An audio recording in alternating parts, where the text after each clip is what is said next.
Imagine, for a moment, walking into a room full of people, each wearing a mask. Some are smiling, some are frowning, but none of them reveal their true selves. Now, picture stepping into this world without a mask of your own. No deception, no pretense, no desire or need to manipulate those around you. You stand there, vulnerable, completely unguarded. How long do you think you would last? How quickly would you be dismissed as naive, foolish, or even weak? This, in essence, is the tragic fate of Prince Myshkin, the protagonist of Fyodor Dostoevsky's The Idiot. Myshkin is a man of pure heart, unwavering honesty, and boundless compassion. Yet instead of being admired for these qualities, he is ridiculed, manipulated, and ultimately destroyed by a society that cannot comprehend his goodness. But this story is not just a reflection of 19th century Russian society. It serves as a mirror for a painful truth about human nature that continues to resonate today. Why do good people often find themselves at a disadvantage in this world? Why does sincerity seem to invite mockery rather than respect? And, most importantly, if being good leads to suffering, is it still worth it? As we explore these questions, by the end of this discussion, you will have a radically different perspective on kindness, morality, and the hidden dangers of being too good in a world that often rewards cunning and manipulation. To understand why goodness is so often mistaken for foolishness, we must first examine what society truly values. We like to think that we admire honesty, kindness, and integrity. These are qualities that we profess to hold in high regard, yet do we truly cherish them? Or do we only tolerate them when they do not interfere with our own desires and ambitions?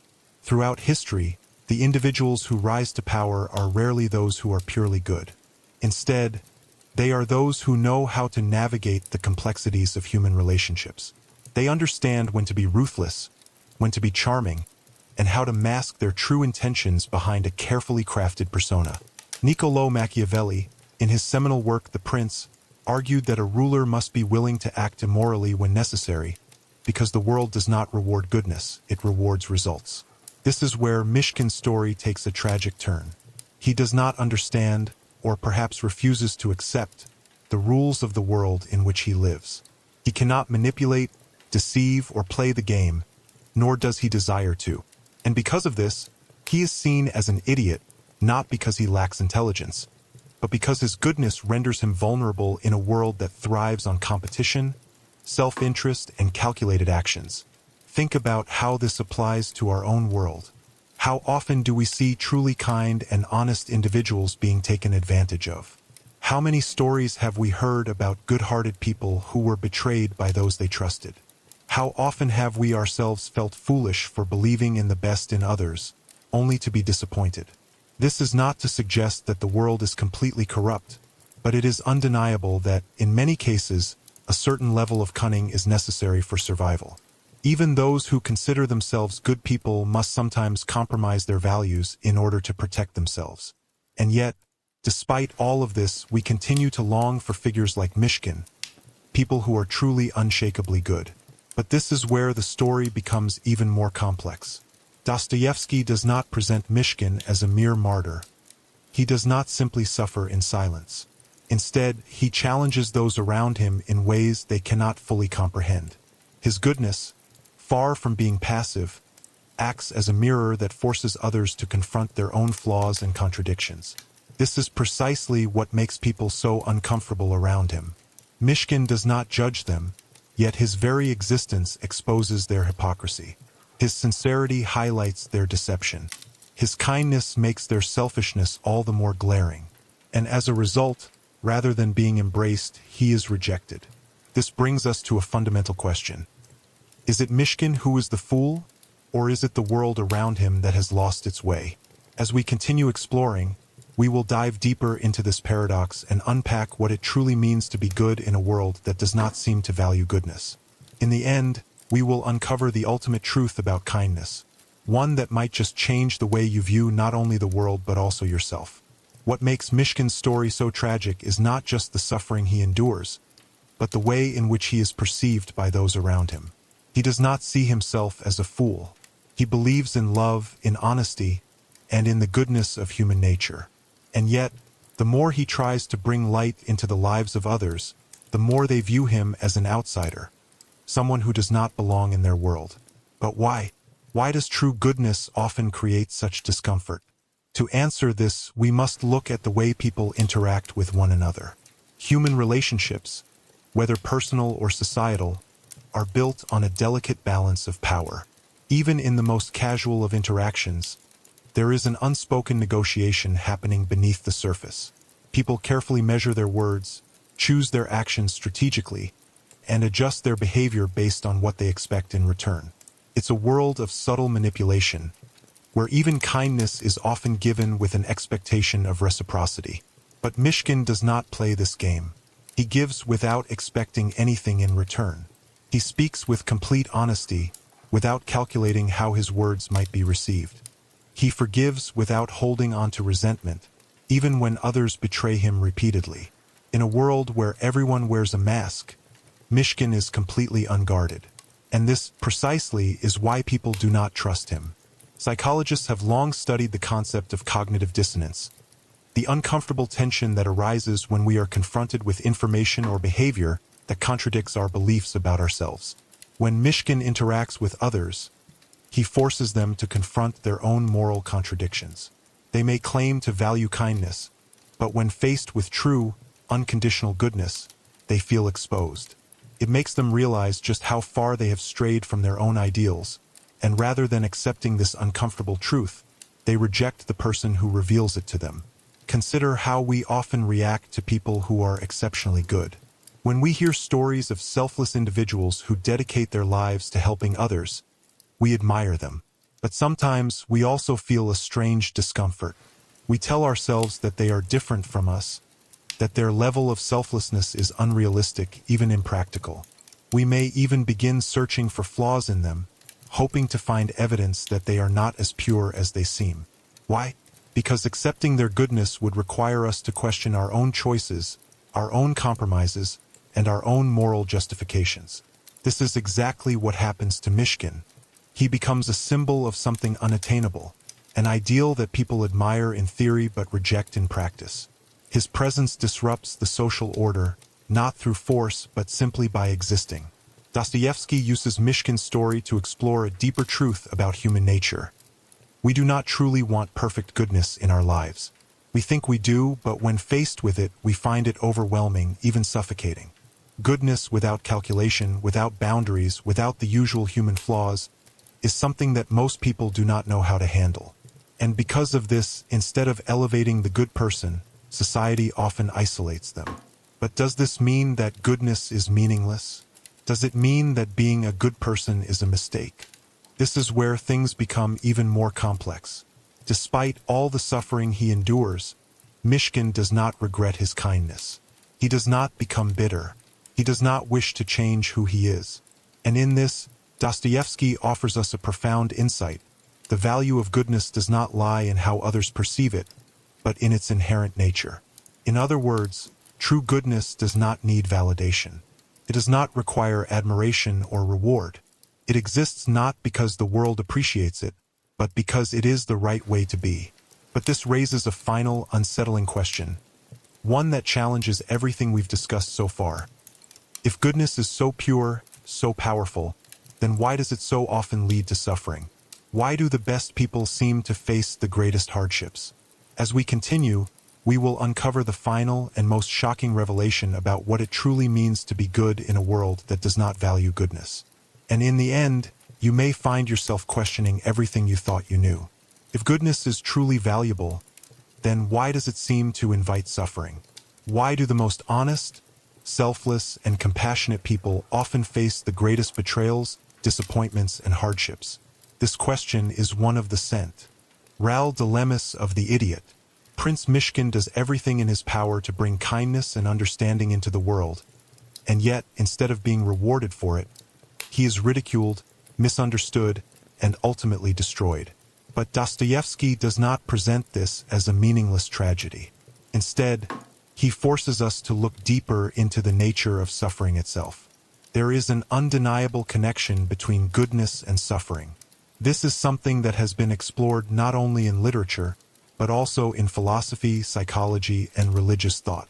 Throughout history, Many of the most revered figures, whether spiritual leaders, social reformers, or great thinkers, have faced immense suffering. Jesus, Socrates, Mahatma Gandhi, Martin Luther King Jr., all of them dedicated their lives to ideals of justice, truth, and compassion. And all of them were met with opposition, persecution, and, in many cases, violent ends. But why? Why does the world seem to resist goodness rather than embrace it? One explanation lies in the idea that true goodness is disruptive. It challenges the status quo. It forces people to confront their own moral contradictions. And most people, whether they realize it or not, do not want to be confronted with those contradictions. They want to continue living as they always have, without being forced to examine their own selfishness, their own compromises, or their willingness to prioritize personal gain over moral integrity. When Myshkin enters the world of Russian high society, he does not fit into its structure. The people around him operate within a system of hidden motives, strategic relationships, and constant maneuvering for power and status.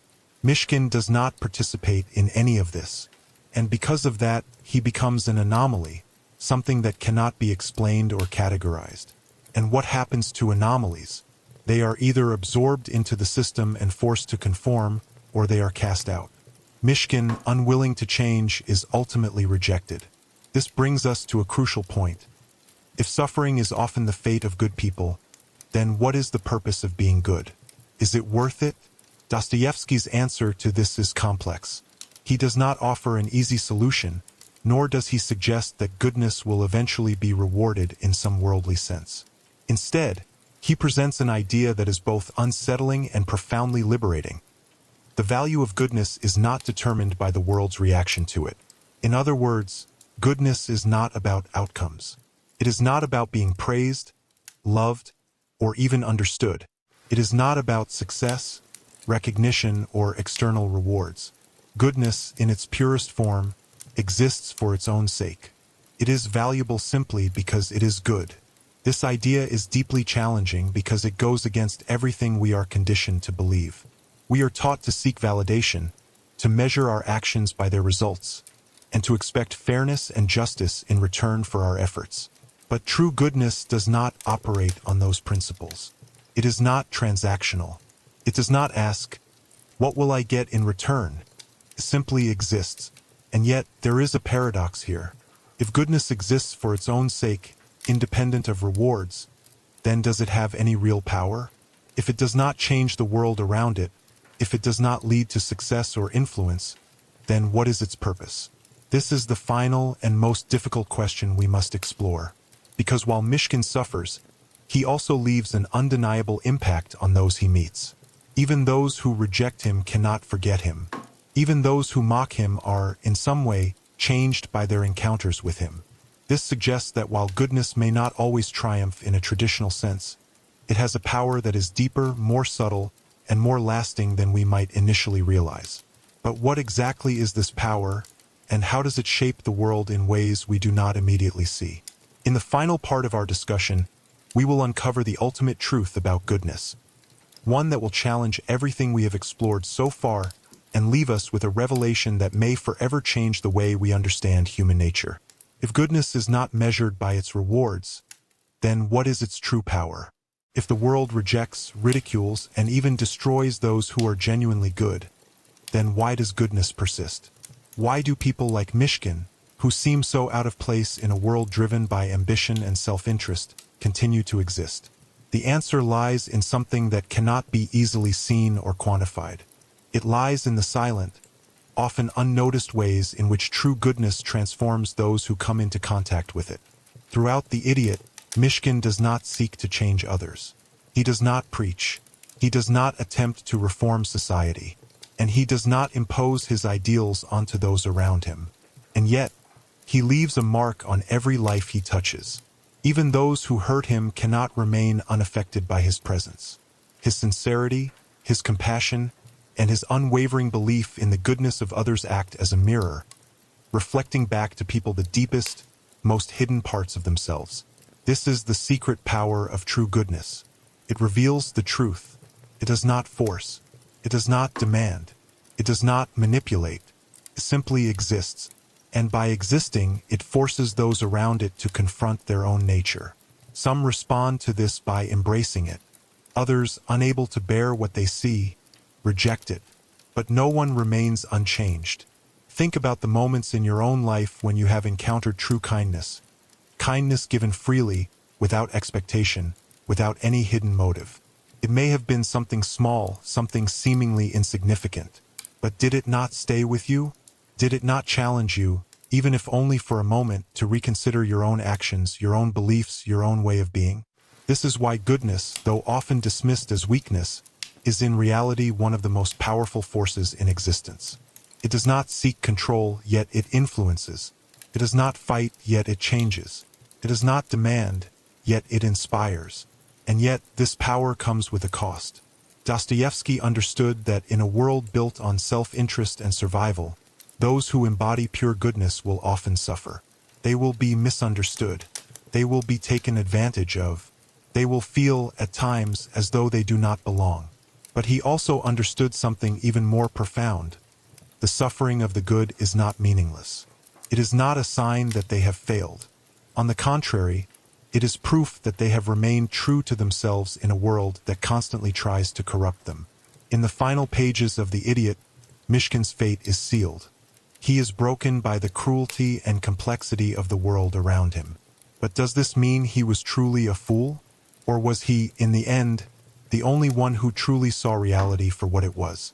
Dostoevsky does not give us a simple answer, because there is no simple answer.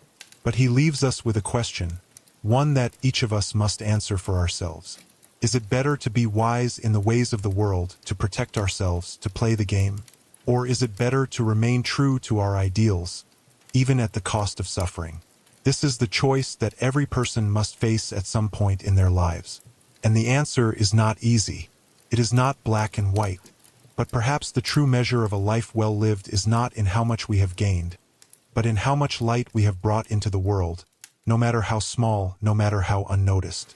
And so, the final revelation is this: goodness is not about being rewarded. It is not about winning. It is not about avoiding pain. True goodness exists not because the world values it, but because it is the right way to be. And in the end, whether the world calls you a fool or a saint, whether you are remembered or forgotten, whether your kindness is appreciated or rejected, what matters most is that you remained who you truly are. Because in a world where deception and self-interest often rule, choosing to be good despite everything is the most powerful choice of all.